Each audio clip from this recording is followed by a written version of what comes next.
ครับเดี๋ยวช่องพรชัยออฟฟิเชียลครับตอนนี้เวลาประมาณตี 3เสร็จครับ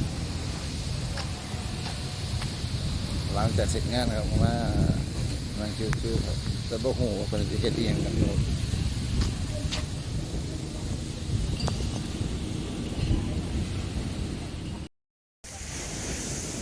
เป็นไปสุดหายัง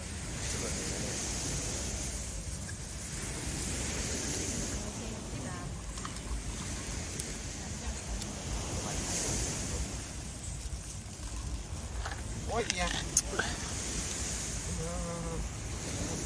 นี่คือได้หลายเดียว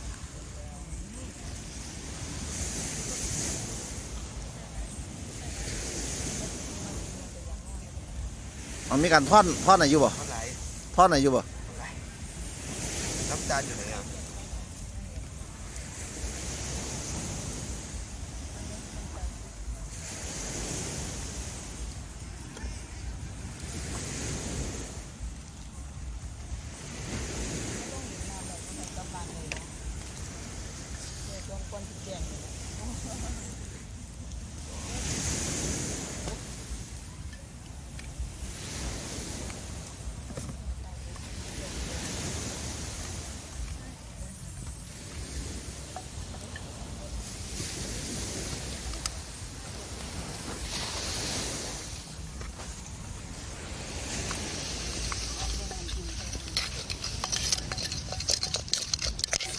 สุดยอดแล้ว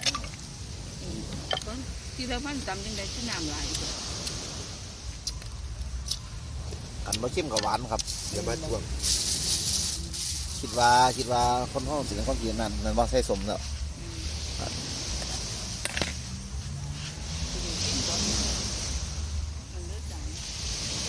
ออดิชั่นผ่านแม่นเฒ่าบ่เนาะนี่ จะเป็นเท่ากับจับ ลูกเขยปล่อยเรียกว่าลูกเขยปล่อยแม่เฒ่าปล่อยลูกเขยครับ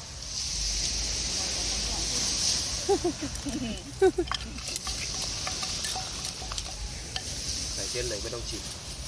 ไว้จังไหนมานั่งกันอ่อนก่อนปานนี้เนาะ เอาขนมจีนมาให้หน่อย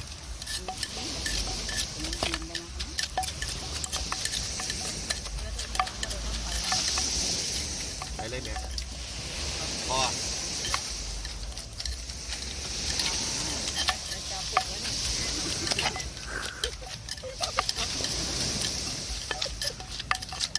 สุดยอด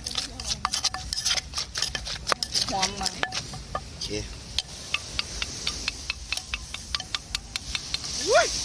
ปานแคน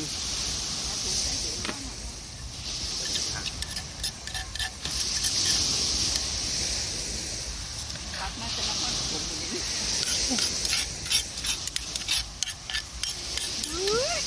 นี่วางเลย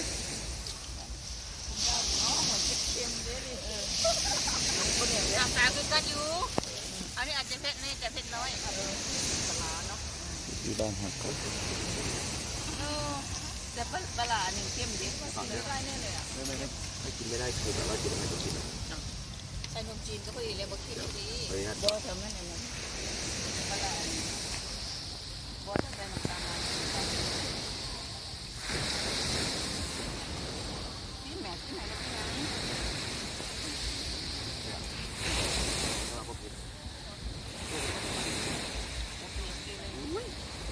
โอเคเลยจะนั่งกินแบบว่าบ่ แล้วก็ที